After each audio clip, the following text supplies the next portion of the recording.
Easy. I made a t-shirt one time that said, faith don't make it easy. Faith makes it possible. Listen to me. Talk to God often. Even if you're not perfect, just talk to him every day. You don't have to be in the same faith I'm in, or you ain't got to call God the same thing I call him. But listen to me, you do have to call him. It's not going to make your life easy. I made a t-shirt one time that said, faith don't make it easy. Faith makes it possible. All you want is the strength to get through your life. You know, I've been going through a lot lately. Somebody sent me a plaque. You know what it said?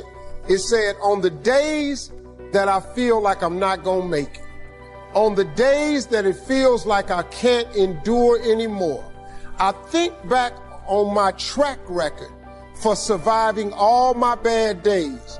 And so far, surviving all my bad days, my track record is 100%. That's pretty good. Now, I have some tough moments. This lady's right about something.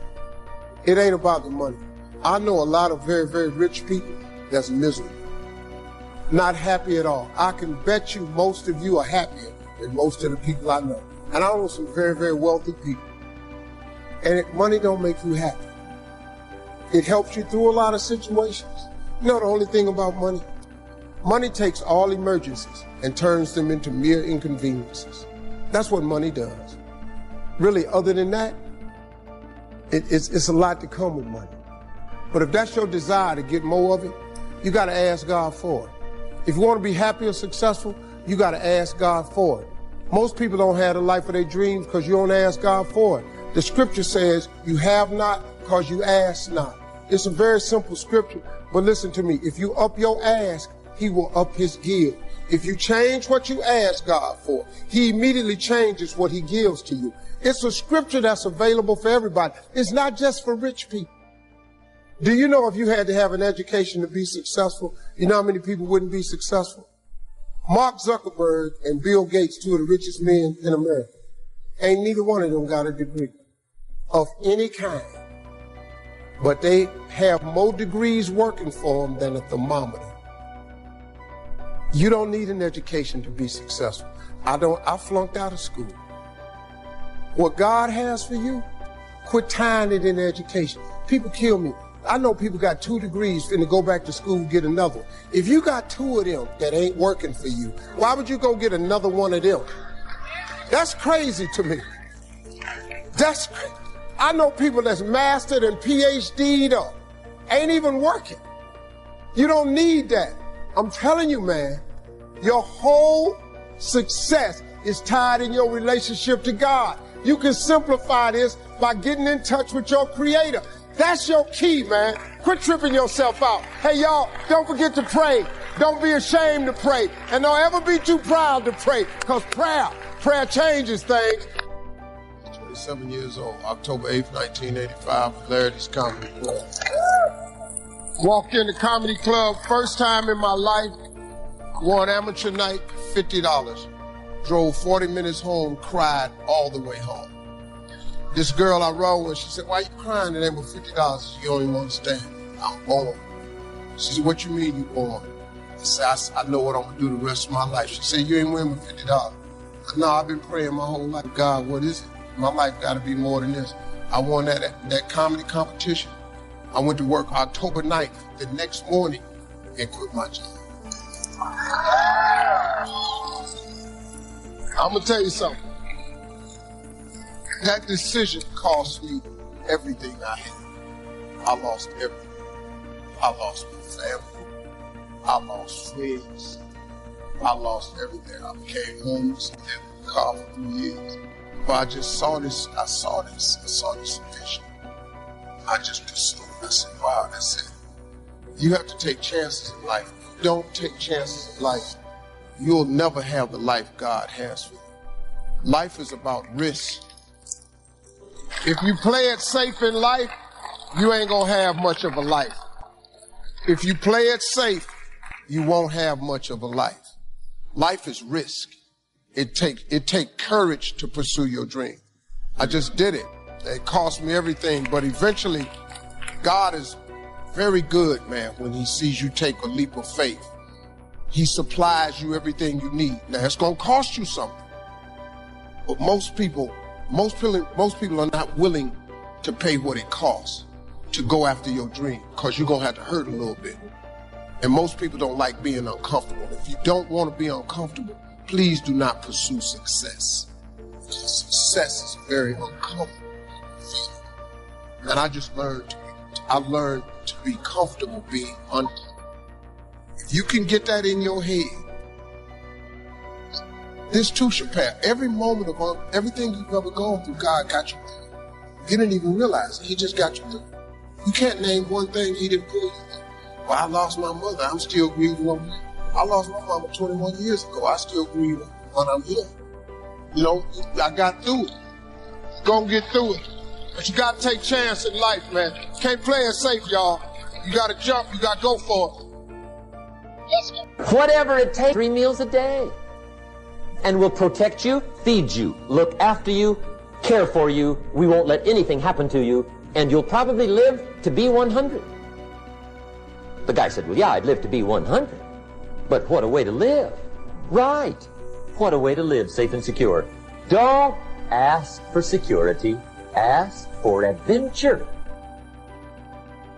Better to live 30 years full of adventure than 100 years safe in the corner. And see, it's not important how long you live. What's important is how you live. Pessimism, the deadly disease of always looking on the bad side, the problem side, the difficult side, checking all the reasons why it can't be done. The poor pessimist leads an ugly life. He doesn't try to figure out what's right. He tries to figure out what's wrong. He doesn't look for virtue. He looks for faults. And when he finds them, he's delighted. How ugly. And this is the poor guy, right, who rushes up, takes such leave of his senses. This guy rushes up and he says, I've got 5 good reasons why it won't work. To the pessimist, the glass is always half empty. To the optimist, the glass is half full. Why would the same measure affect people 2 different ways? Answer, it all depends on how you look at it. Our lives are mostly affected by the way we think things are, not the way they are. The way we think they are affects us most. One of the major things Shope taught me when I met him, he said, poor thinking habits keeps most people poor. Not poor working habits. Most people work hard, but they don't think hard. And Shope taught me that the mind is like a factory, a mental factory. And whatever you think about all day long pours ingredients into this mental factory. And that's what builds the economic, social, financial fabric of your life. As you think, so you become. The guy says, I want to be a great leader.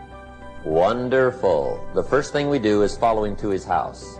When we get there, we walk in and check his library. Number 1.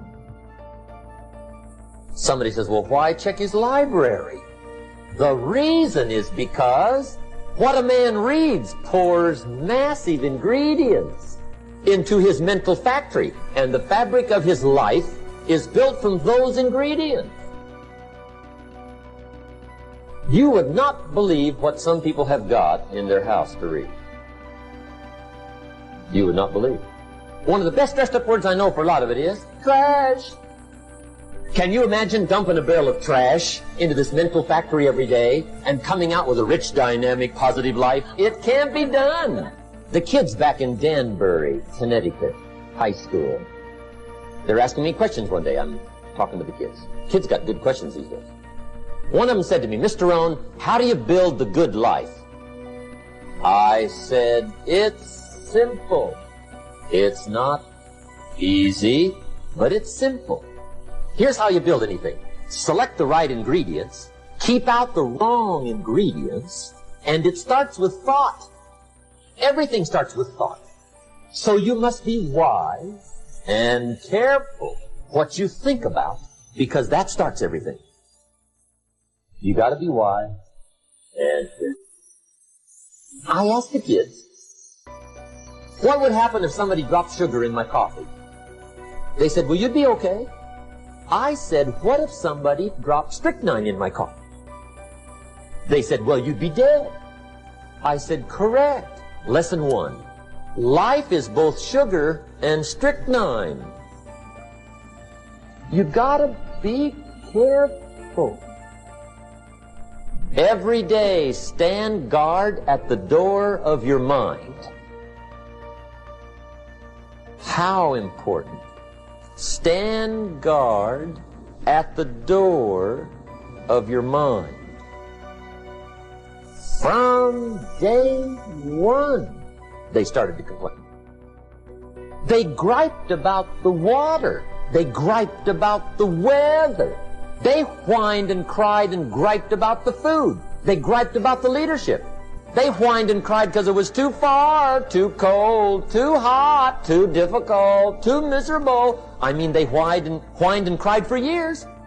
Finally, God said, I've had it, trip canceled. The story says they died in the desert, never got to the promised land. Which I think means 2 things.